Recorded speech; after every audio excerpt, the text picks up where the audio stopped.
झपटना, पलटना, पलटकर झपटना और फिर दुश्मन को भागने पर मजबूर कर देना, ये काम है आसमानों का सीना चाक करने वाले पाक फ़िज़ाइया के शाहीनों का।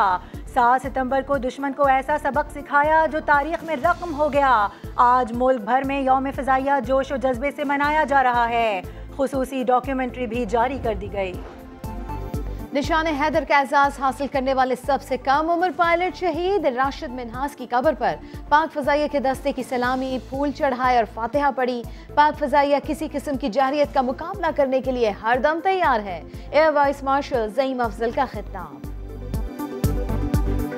पाक फ़िज़ाइया हमेशा कल भी तैयार थी, आज भी तैयार है और आइंदा भी हमेशा तैयार रहेगी और किसी भी एग्रेशन का हम उसी तरह से जवाब देंगे जिस तरीके से हमने 27 फरवरी 2019 को दिया। अपने पाक पर किसी पुरतशद्दुद रवैये या इंतहा पसंदी की अब मजीद कोई गुंजाइश नहीं। ताकत का इस्तेमाल सिर्फ और सिर्फ रियासत का इख्तियार है। किसी शख्स को भी या ग्रोह को इलाकायत, लसानियत, नजरिए और मजहब की बुनियाद पर रियासत को ब्लैकमेल करने की इजाज़त नहीं दी जाएगी। मुल्क में पुरतशद्दुद रवैये की गुंजाइश नहीं। किसी शख्स या गुरोह को लिसानियत या मजहब के नाम पर मुल्क को ब्लैकमेल करने की इजाज़त नहीं दी जाएगी। बैरूनी आलाकार और अंदरूनी दुश्मनों का किला कमा करना होगा। अना और ज़ाती मफाद को पसे पुश डालना होगा। आर्मी चीफ का यौम दिफा व शहदा की मुनासिबत से मरकजी तकरीब से खिताब। हम ये भी तवक्को करते हैं कि अफगानिस्तान में एक मुस्तहकम और तमाम फरीकैन के नुमाइंदा हुकूमत कायम हो। इंसानी हकूक बेशमूल ख़वातीन के हकूक का एहतराम किया जाए। अफगान सरजमीन किसी भी दूसरे मुल्क के खिलाफ इस्तेमाल ना हो। पाकिस्तान अफगानिस्तान में मुस्तहकम और तमाम फरीकैन की नुमाइंदा हुकूमत का ख्वाहिशमंद है।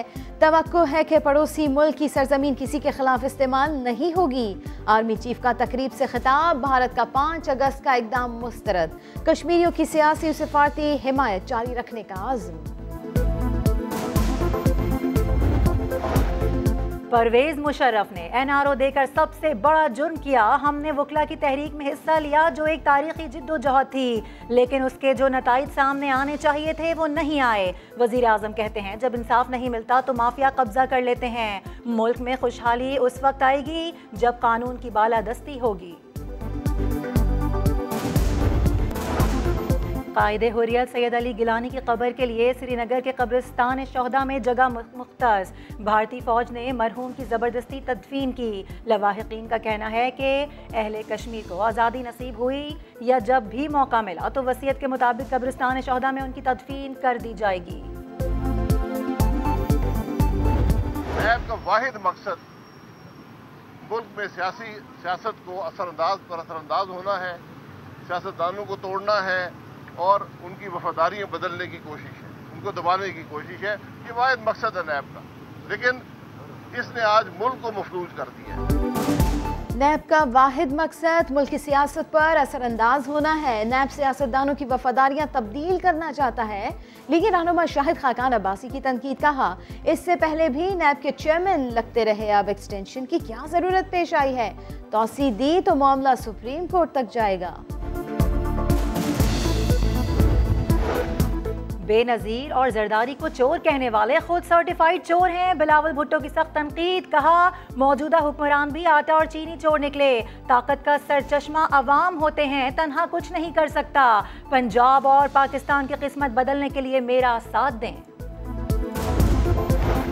मुल्क में कोरोना वायरस की चौथी लहर के बाद जारी। एक दिन में मजीद 98 मरीज इंतकाल कर गए। मजमूई अमवात 26,330 हो गई। 3,316 नए केसेस रिपोर्ट हुए। मुस्बत केसेस की शरह 6.33% रही। कराची में स्ट्रीट क्राइम उरूज पर। लांडी में मोटरसाइकिल सवार डाकुओं ने शहरी को लूट लिया, मोबाइल फोन छीन कर फरार। मॉडल कॉलोनी से डाकू बाइक के शीशे भी चुरा ले गए। CCTV फुटेज के बावजूद भी पुलिस गिरफ्तार करने में नाकाम। कराची के साहिल पर फंसे बहरी जहाज को निकालने के लिए ऑपरेशन में जुज़वी कामयाबी। जहाज को 600 मीटर तक समंदर के अंदर खींच लिया गया। इंजन स्टार्ट हो गए। जहाज को आइंदा 1 घंटे में गहरे समंदर में खींच लिए जाने का कभी इम्कान है। मुल्क भर में मॉनसून के एक और स्पेल का आगाज। पंजाब समेत मुल्क के बालाई इलाकों में बारिश, कराची के मुख्तलिफ इलाकों में भी बादल बरसने लगे, सड़कों पर फिसलन। तर्जुमान महकमा मौसमियात सरदार सरफराज का कहना है कि कराची में कल रात से तेज बारिश होगी। ईस्टर्न सिंध में आज रात से इम्कान है उसका, वहाँ पर मॉडरेट और किसी जगह पे थरपारकर, बदीन, ठट्ठा वगैरह पे हैवी फॉल्स भी हो सकते हैं, और कराची में फिर कल रात से ज़्यादा बारिश का इम्कान है। रात गए इसराइल की जनूबी गजा पर फजाई बमबारी, खौफनाक धमाके, खान यूनिस में आग और धुएं के बादल उठते देखे गए, कोई बड़ा नुकसान रिपोर्ट नहीं हुआ। और दुनिया भर में कोरोना से 45,89,000 से जायद अमवात। रूस में 24 घंटे के दौरान 790 अमवात, इंडोनेशिया में 612, ईरान में 583 और भारत में 290 अफराद जान से चले गए। एक दिन में 31,000 नए केसेस रिपोर्ट हुए।